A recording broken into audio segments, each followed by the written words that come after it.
The guild system in Guild Wars 2 has actually ruined people, honestly.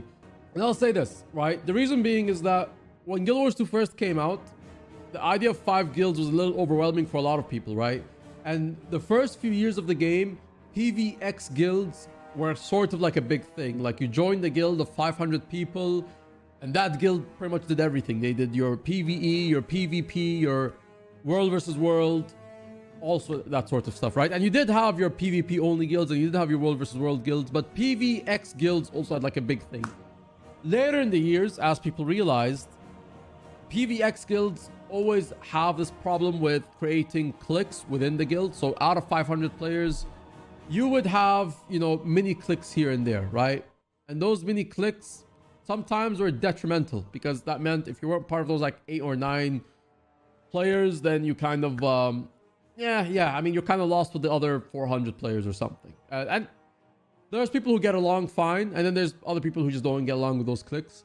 But Guild Wars 2 proved that you do have now, a purpose for each slot. So you have your World versus World guild, you have your PvP guild if you are in PvP, you have your PvE guild, you have your like raid guild, you even have like your guild for like hanging out and not really serious stuff. So you could literally be part of a PvX, you could be part of a PvP, WW, a raid guild, and you could still pick a 5th guild for something specific, right?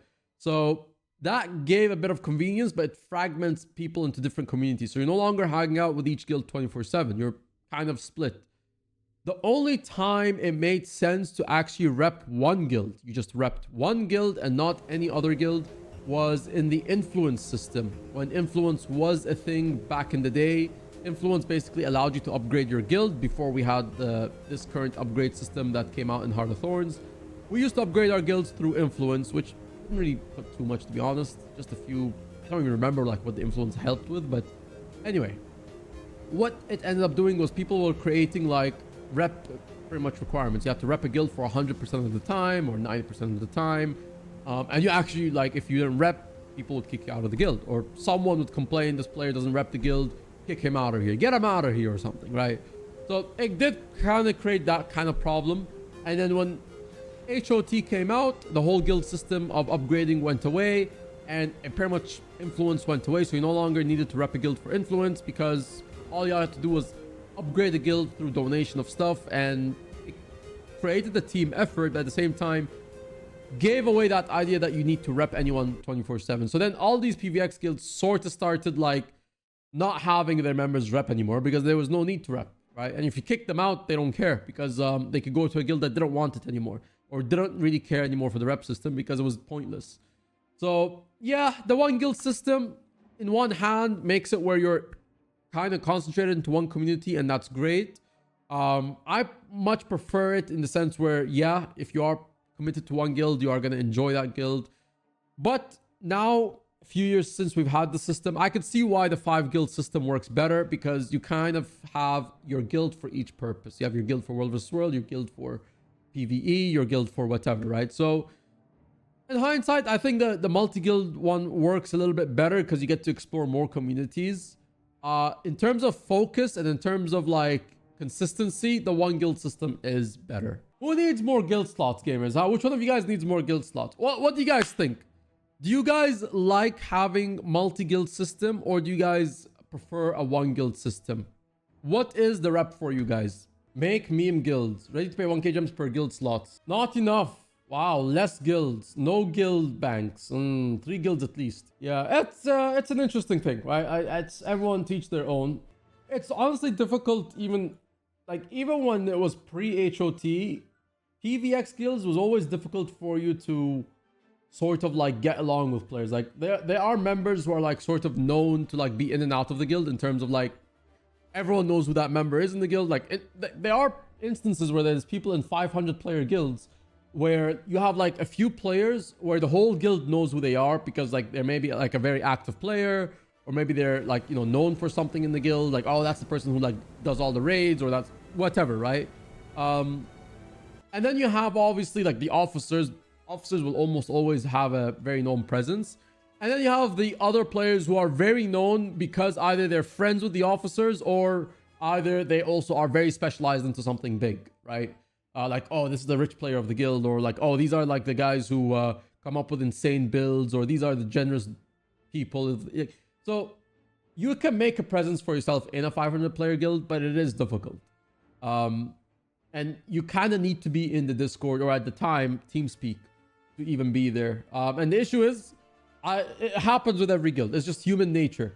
The problem with a lot of the times is you'll have officers who will play favorites, and unfortunately you will have moments where the moment your officers decide to always be in a chat with some select members on their own, and you have the other voice channel which has a few other people also from the guild, that is the issue that you have, right? It's not a problem if, like, obviously they're playing content together and they just want to prefer to be alone or something. But the moment where your officers only want to hang out with a certain group of people and that's it, they won't even talk to anyone else, that's the moment that you have a problem in the guild. That's where clicks happen. And people could say, no, it's fine, like this officer's okay. And no, but they do it. It happens. You have then people play favorites, drama comes up, a member can cuss on another member, and then the officer doesn't do anything. And then the moment you kick one, the other guy's like, oh, you know, sucks to be you, I guess, or something like that, right? And if they actually decide, or the leader decides to take action, the moment your officers decide to tell you as a leader, right, like, you're not kicking this person out, they bring this much value to the guild, the moment the leader agrees to that, the guild's dead. The guild is gone, because you've now destroyed the code of the guild, right? You've destroyed any sense that there are punishments that can happen to anyone in the guild. I think multi-guilds works now in Guild Wars 2 because you have a lot of fragmented communities to begin with. I don't know if keeping it on a one guild system would have created this problem, but certainly at some point it would have, right? Because like, if you wanted to be in a world versus world guild, but then you also do fractals or raids or other content, PvE content, then you would have to hope that someone in your WW guild did that, right? Which is not the case. World versus world guilds in Guild Wars 2, literally for a long time, only literally logged in. They had 3 or 4 raids a week. They would raid in World versus World a few hours, 3-4 days, and then that's it. That's all they ever did. And then whenever they were raiding, like, let's say the off days, that's where members would maybe do something together, right? But most of the time, you had them specifically only in World versus World. And a lot of World versus World guilds were like this, right? Very active. Like, you have 20 people, they log in, they what's it called, follow one of their commanders for like 3-4 hours in World versus World. Friday, Saturday, Sunday, the usual, of course, the reset weekend, right? And then like one other day of the week, 4 days a week, some guilds even 5 days a week. And if you wanted to do something, then you couldn't, if you were also planning to raid or something.